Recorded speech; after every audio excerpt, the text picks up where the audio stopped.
Bueno, aquí estamos de nuevo para hablar de un tema que habíamos anticipado en el comienzo del programa aquí en Apuntes, esto de que ayer se conmemoraba a nivel mundial el Día Internacional contra el Bullying, contra el acoso escolar. Bueno, lo decíamos, ¿no? Por ahí en esta parte del mundo lo entendemos más como acoso escolar. Vamos a hablar de este tema con Sofía Tornelo Vera, que es presidenta de la Asociación Civil Trama Común, que ellos trabajan en este tema y nos parecía interesante poder abordarlo, porque es un tema del cual se habla a veces poco o cuesta asumirlo, ¿no? Sofía, ¿cómo estás? Bienvenida. ¿Cómo estás, Claudia? Gracias.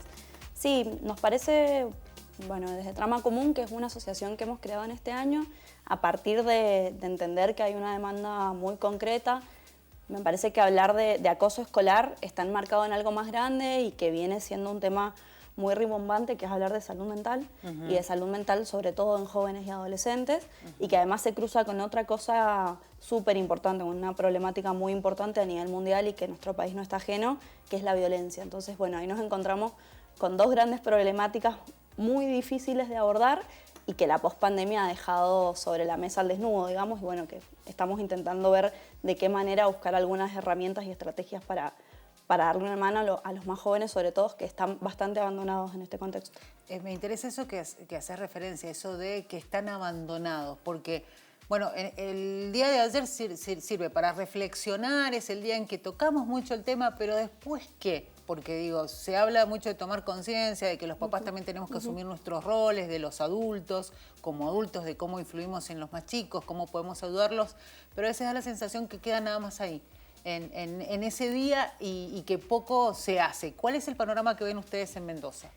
Lo que estamos viendo es que recién este año se ha empezado a incorporar en la agenda pública y en la agenda de políticas públicas también. Ahí es importante decir que el gobernador recién ahora lo menciona después de 8 años en su comienzo de apertura de sesiones, que también están empezando a dirigir recién ahora presupuesto específico para salud mental, y lo que nosotros venimos insistiendo fuertemente, primero es en trabajar desde un paradigma de corresponsabilidad, esto que decís, bueno, todos los adultos implicados en la crianza o en el acompañamiento de un joven que se impliquen efectivamente en cuáles son las problemáticas, ahí primero escuchar, hay una cosa muy sencilla, una demanda muy sencilla que es nadie nos escucha, y por otro lado que la escuela sea un centro de políticas públicas bien orientadas a cuidar y a la integración de esos jóvenes. Creemos que ni siquiera en Mendoza está calendarizado, digamos, no hay un día de conmemoración ni de concientización sobre bullying ni sobre acoso escolar. Entonces, bueno, ahí tenemos ya hemos presentado con la diputada Valentina Morán un proyecto para que efectivamente esté dentro del calendario de la DGE. Y por otro lado, creemos eso, que la escuela tiene que convertirse en un lugar que no solo eduque, sino que, bueno, obviamente inyectándolo de recursos pueda ser un lugar de salud mental para los pibes.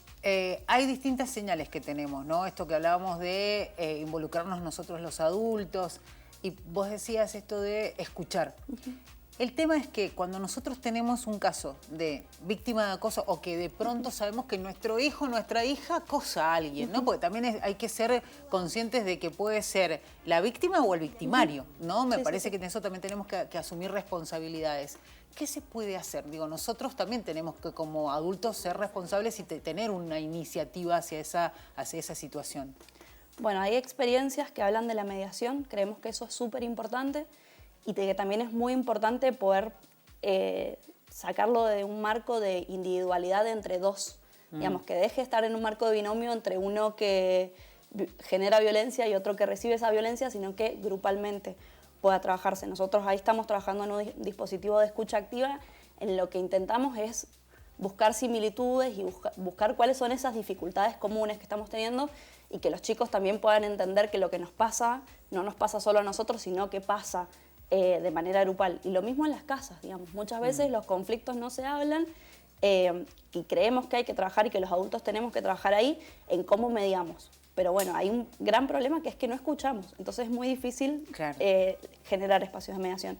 Hay algunas experiencias en San Rafael de espacios de mediación que están, la verdad, muy buenas. O sea, es que te iba a hacer referencia a que en estos días que estuvimos viendo un poco la agenda, me llamaba la atención eso. Hoy hay una charla, arrancaba a las 7 creo, en San Rafael, un taller relacionado con el tema específicamente de acoso escolar.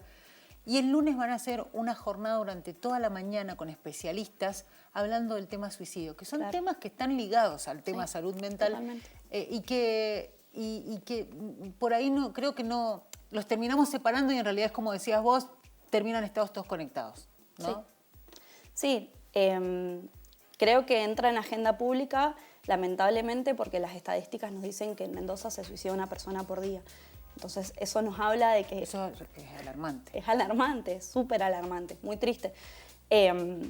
Habla de que hay condiciones de vulnerabilidad extremas, que los hogares claramente no están siendo lugares de contención y que tenemos que dotar esos espacios, ya sea el espacio laboral o en este caso el espacio escolar, que es en donde más tiempo pasan los chicos y en donde se encuentran todos los chicos, de herramientas para prevenir.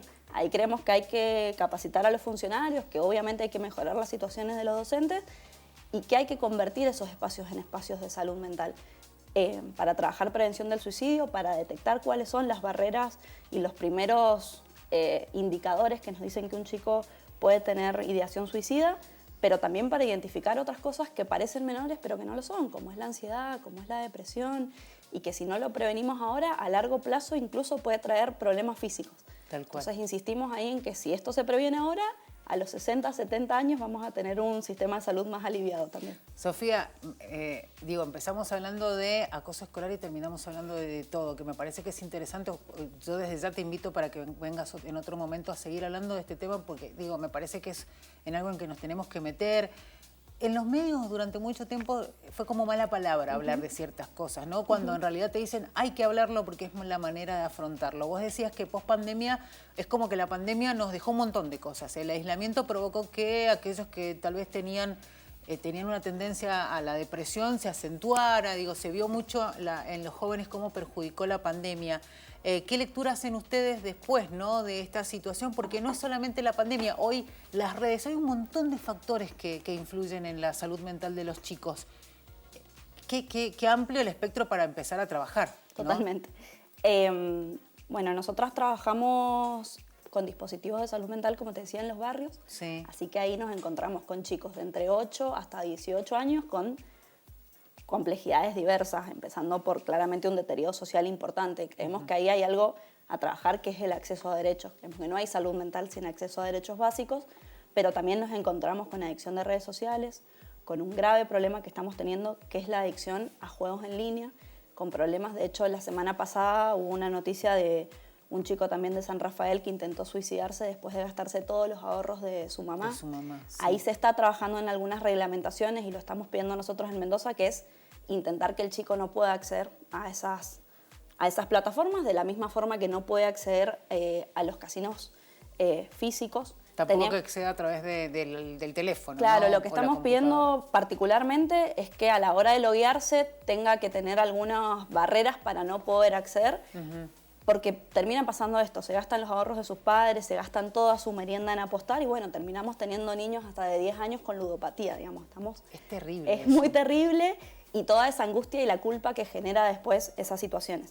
Y después empezamos a ver que, bueno, que hay muchas cuestiones relacionadas a también la falta de ESI en la escuela que hace que los chicos no puedan terminar hablando y terminen guardándose muchas cosas que terminan explotando o en situaciones de consumo, ya sea de consumo de sustancias o de consumo de plataformas, o en problemas vinculares. Terminan teniendo muchos problemas para vincularse porque no estamos creando espacios efectivamente para aprender a vincularnos mejor después de que tenemos ahí una generación que ha estado 2 años encerrada. Ni hablar. Y en cuanto a, vos decías que trabajan en los barrios, ¿no? Y en cuanto al tema acoso específicamente, escolar, en redes, ¿cómo ven el panorama ustedes? Porque se habla mucho del tema, hay muchos chicos que son víctimas de esta situación, como decíamos, otros victimarios, pero también hay una cuestión que se da alrededor de una víctima y un victimario, que son los que uno entiende, los cómplices o los que hacen el juego. A veces tienen miedo, lo hacen por eso, tiene que ver con la cuestión de pertenencia. Y ahí esto que decías vos del trabajar en el grupo, ¿no? Total. Bueno, es sorprendente los niveles de violencia que hay entre los chicos. Digamos, chicas, chicos, chiques, todos con grandes niveles de violencia. Hay en la violencia una buena forma de vincularse, digamos. Encuentran ahí ellos una forma sencilla de vincularse. y está muy expresada en lo verbal, pero también está muy expresada en lo físico. De hecho, para nosotras fue todo un desafío ponernos en un lugar de separarlos, de retarlos, digamos, porque no somos docentes. Entonces, bueno, incorporar ese papel fue difícil y hemos empezado a trabajarlo y nos damos cuenta que hay muchas dudas y inseguridades en tanto cómo me vinculo y cómo resuelvo un problema. Claro. ¿Qué pasa si me peleo con un amigo? ¿Qué pasa si un día alguien está enojado conmigo? ¿Cómo lo resuelvo? Y también algo muy llamativo, pero muy enriquecedor, fue que las propias mamás de los barrios nos empezaron a decir, necesitamos trabajar en crianza respetada. ¿Cómo hacemos para poner límites sin que el límite sea a través de la violencia? Entonces, bueno, ahí en las comunidades pedidos y alertas de, che, esto se nos está yendo de las manos, ¿cómo podemos buscar otras formas para resolverlo? Y estamos trabajando nosotras también ahí en ver cómo hacemos para dar respuesta a eso. Pero está claro que la violencia está atravesando una manera de vincularnos, que tiene que ver con también la inmediatez, con la poca paciencia que tenemos para que los procesos decanten, con la violencia propia de quienes hoy ejercen cargos públicos. Y bueno, en ese sentido, y la vulneración de nuevo, digamos, la precariedad de la vida lleva hacia la violencia. Entonces, es difícil. Y además la situación de crisis económica también impacta y mucho directamente en toda una familia que de alguna manera le pasa factura a esa familia. Los chicos lo absorben también a eso. Digo, estamos viviendo tiempos complicados para eso. Como adultos, que podemos estar a cargo de chicos, ¿cómo nos damos cuenta? ¿Cuáles son las señales que tenemos que tener presentes? Porque convengamos que los chicos están bastante aislados a partir de, al menos de esa conexión con los adultos, a partir de que están todo el día con una computadora o un celular. ¿Cómo nos damos cuenta? ¿Cuáles son las señales de que nuestro hijo, nuestra hija puede ser víctima de violencia en el seno de la escuela, por ejemplo, o en el barrio con los amigos? Bueno, en primer lugar, el silencio. Hay algo ahí que es importante romperlo, es importante generar un vínculo de confianza, que alguna de las personas adultas a cargo de ese niño, niña o adolescente pueda generar algún vínculo de confianza y no menospreciar lo que le esté pasando. Hay mucho de esto de estoy mal y no es porque soy adolescente, digamos. Hay una cosa importante para trabajar. Después, conocer y tener claridad de cuáles son sus amigos y si efectivamente sostiene un vínculo. Y algo que pasa mucho, que es como un factor ya determinante, es que no quiera ir. Claro. Que no quiera ir al club, que no quiera ir a la escuela, que no se junte más con los amigos en la plaza. Pasa eso. Entonces, bueno, ahí hay que trabajar cómo me defiendo sin acudir a la violencia para defenderme y generar algunas herramientas ahí. Pero insisto, parece una tontera, pero no es menor. Es dialogarlo, es poder charlarlo y estar dispuesto a que tal vez el conflicto que están teniendo sea un conflicto menor, digamos, no son las grandes cosas, pero bueno, son cosas que a ellos los atraviesan en su cotidianidad. Sofía, me quedaba pensando en eso que decías vos, que el ámbito, generalmente la escuela es el lugar donde los chicos obviamente pasan mucho tiempo, pero también es donde se puede llegar a descubrir lo que los chicos no comunican en la casa. Y ahí está el desafío de tener docentes que estén en condiciones, ¿no? De poder sostener, digamos, un buen vínculo, de poder hacerle frente a una situación como esa, y es fundamental en ese caso que el reconocimiento, ¿no? Totalmente. A los docentes. Totalmente.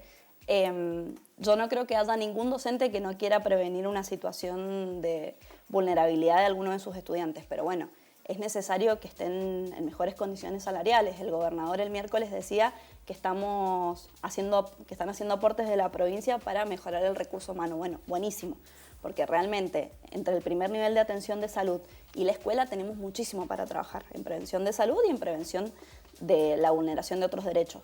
Pero no podemos seguir sobrecargando el rol del docente si eso no va a estar no solo trabajado desde que el docente sepa o no identificar esa situación y cómo abordarla, sino bueno, desde los equipos interdisciplinarios dentro de los OE, de una mejor articulación entre el Ministerio de Salud y la DGE que pueda fortalecer, digamos, de manera transversal ese abordaje. Hay una realidad, volvemos al tema salud mental, porque me interesa preguntarte, Sofía, también, hay una realidad que es lo económico, lo que está pasando con las obras sociales, la gente que se está quedando tal vez sin la asistencia de salud, ya sea porque se quedó sin trabajo, porque no puede pagar más una obra social. Digo, hay una cuestión también que está afectando mucho al sistema de salud y a la gente que está dejando, de hecho, se habla, ¿no?, de gente que deja de tener su tratamiento médico porque no puede pagar los remedios o no puede pagar la consulta médica.